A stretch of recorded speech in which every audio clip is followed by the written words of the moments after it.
Bonjour tout le monde et bienvenue dans cette nouvelle vidéo consacrée à l'appareil digestif. Cette vidéo est destinée aux étudiants des SPITS.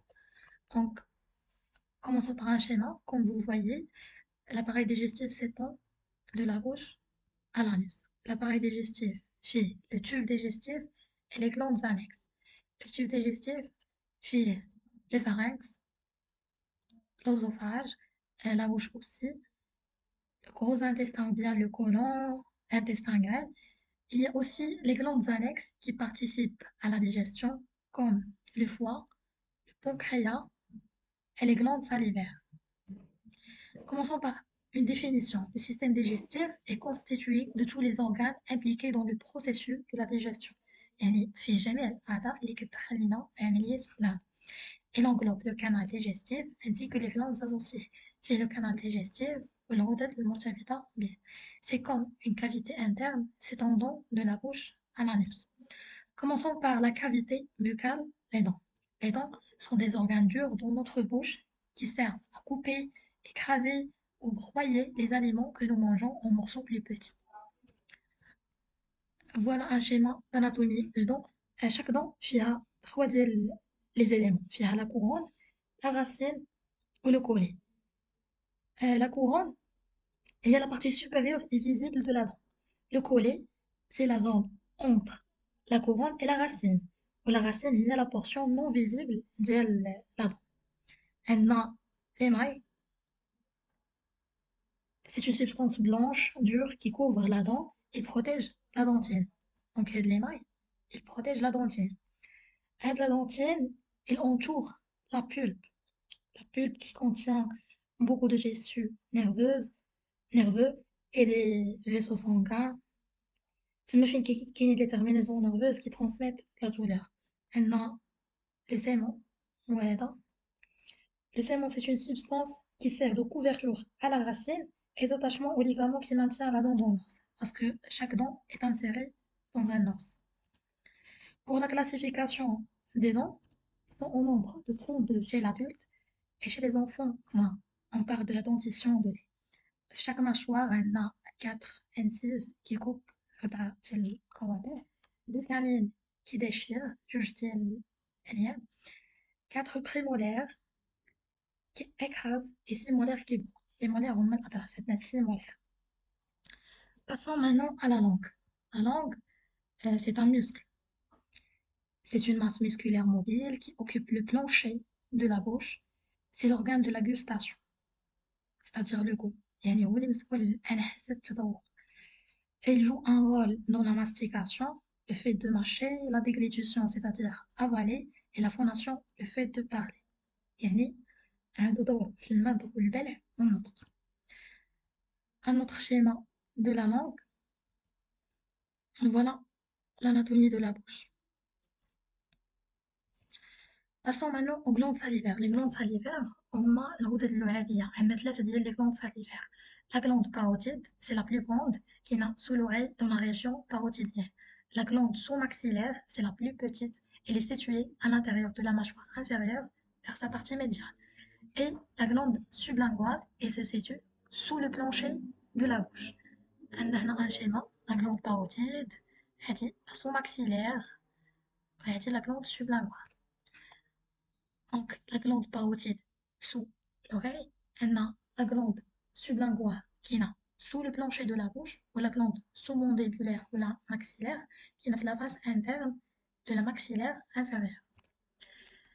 Pour les fonctions des glandes salivaires, elles ont des fonctions. Ils produisent la salive et la liqueur dans la bouche, qui est naturellement l'oued ou qui fait la bouche. La salive sert à lubrifier les aliments, à commencer le processus de la digestion.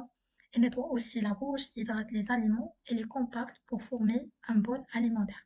Elle contient aussi des enzymes qui amorcent la décomposition des aliments. Passons maintenant au pharynx.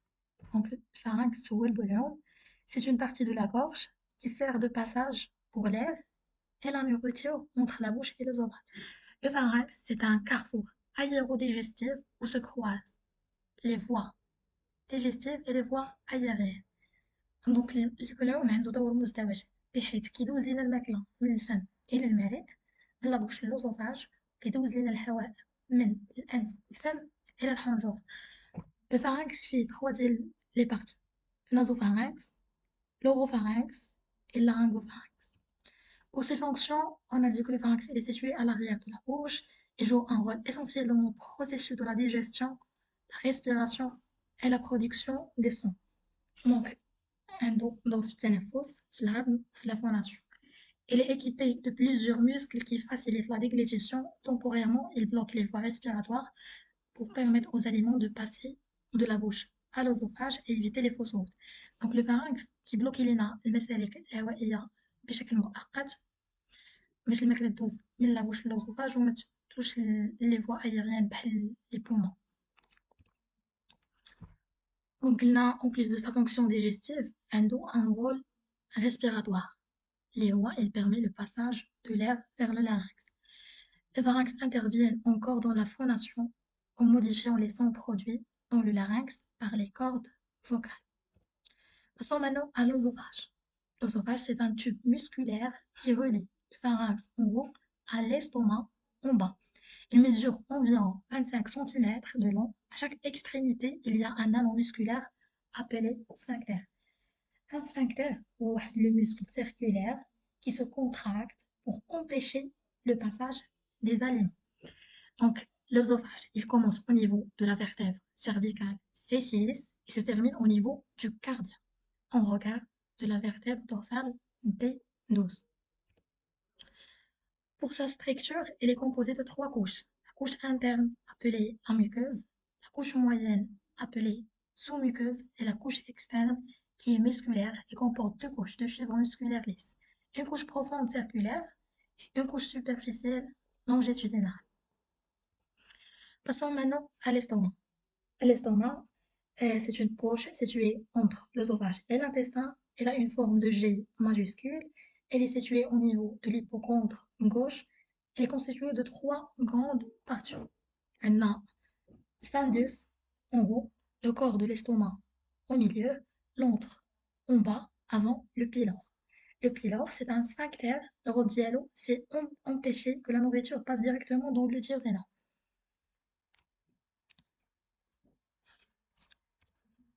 Donc, on a ici l'angle de Is et dit cardia. Donc, comme on a dit, il a une forme de G majuscule, 25 cm de longueur, 12 cm de largeur, 8 cm d'épaisseur, et pour la capacité 1 à 1,5 litre. Il est situé au niveau de l'épicondre gauche et de l'épigastre et sous le gris costal. Un autre schéma, donc fundus, corps, antre, pylore, petite courbure, la grande courbure, ici l'angle de Is. Les fonctions de l'estomac. Donc l'estomac, il permet d'assurer la digestion par ses fonctions mécaniques, c'est-à-dire le brassage, et chimique, en mélangeant les aliments au suc gastrique. Pour sa fonction mécanique, lorsque les aliments ingérés par la bouche arrivent dans l'estomac, ce dernier commence par effectuer une fonction mécanique très importante, le brassage. Les parois musculaires de l'estomac se contractent et se relâchent de manière rythmique pour mélanger les aliments avec les sucs gastriques sécrétés par l'estomac. Et le brassage, il permet de fragmenter les aliments en morceaux plus petits, créant une sorte de mélange semi-liquide, le chyme. Pour le duodénum, le chyme acide va être neutralisé par les bases produites de la bile et du suc pancréatique. Passons maintenant aux intestins grêles, donc d'une longueur de 4 à 6 mètres, s'étend du pylore au côlon. Il comprend 2 parties. L'intestin grêle fait une partie fixe, les liens duodénum, c'est la première partie de l'intestin grêle, et l'autre mobile via 2 segments, jéjunum et l'iléum. L'intestin grêle, la fonction dialogue, il absorbe la majorité des nutriments pour les mettre dans le sang. Donc d'abord, on chauffe le duodénum, il est subdivisé en 4 portions, T1, T2, T3 et T4. T1 constitué par la bulbe duodénale, T2 reçoit l'abouchement du canal pancréatique ou le canal cholédoque. T3 est transversal en avant de la colonne et des gros vaisseaux. Au T4, il est formé de l'angle duodénum-jéjunum. Donc l'intestin grêle joue un rôle essentiel dans le processus de la digestion. Il produit des substances spécialisées appelées enzymes qui aident à décomposer la nourriture en nutriments essentiels. Et une fois que la nourriture est digérée dans l'estomac, elle passe dans l'intestin où ces nutriments sont extraits. Donc هذا le duodénum, هنا le jejunum وهذا iléum. Passons maintenant au côlon. Le côlon est la partie de l'intestin qui suit l'intestin grêle. Environ 30 mètres de longueur, fait le séquent. Le séquent, ouais, il est rattaché, il est rattaché, auquel il est rattaché l'appendice, qui est riche en lymphocytes. Donc le côlon, il est divisé en 4 segments. Le côlon ascendant, le côlon transverse, le côlon descendant. On a aussi le côlon sigmoïde. Le rectum, c'est le dernier segment du gros intestin. On a l'anus. On a un angle colique droit, angle colique gauche. Donc, les schémas, c'est le gros intestin, colon ascendant, colon transverse, colon descendant, colon sigmoïde, le rectum et l'anus. Donc, les fonctions ديال الكولون. Le côlon ou bien le gros intestin عنده un rôle essentiel في la digestion ou l'élimination des déchets. بحيث les fonctions ديالو هما il absorbe l'eau et les minéraux, transformant ainsi les déchets liquides en matière semi-solide appelée les fesses. Les fesses en les matières fécales. Les bactéries intestinales présentes dans le côlon décomposent les résidus alimentaires et produisent des vitamines essentielles, vitamine P, vitamine K et l'acide folique. Le côlon sécrète aussi le mucus pour lubrifier les fesses et enfin il propulse les matières fécales hors du corps lors de l'élimination des déchets. Passons maintenant aux glandes annexes. Commençons par le foie. Le foie, c'est la plus volumineuse des glandes annexes du tube digestif. Elle est séparée en deux lobes, un gros lobe à droite et un petit lobe à gauche. Entre ces deux lobes, il y a un ligament falciforme. Donc, il y a le diaphragme. Donc, il y a le foie, qui a la vésicule biliaire. Le foie, il fabrique la bile.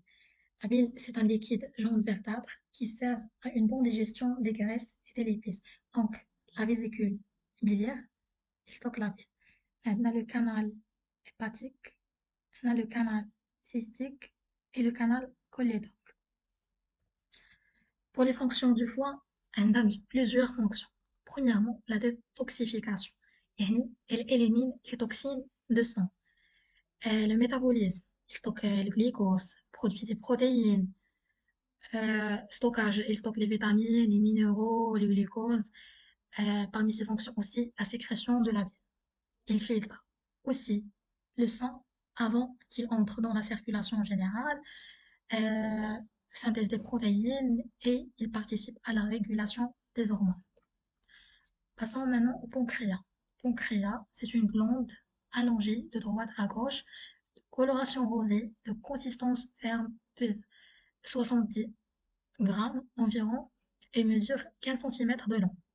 Le pancréas fait une tête, un corps et une queue. Voilà le schéma du pancréas. Passons maintenant aux fonctions du pancréas. Le pancréas a deux fonctions, une fonction exocrine et une fonction endocrine. Pour la fonction exocrine, c'est la sécrétion du sucre pancréatique pour la digestion et la fonction endocrine par la sécrétion de l'insuline pour la régulation de la glycémie. Donc, le pancréas, il produit le sucre pancréatique et contient de nombreuses enzymes capables de fragmenter les aliments, par exemple l'amylase qui sert à la digestion des sucres, notamment les glucides, la lipase à la digestion des graisses et la trypsine à celle des protéines.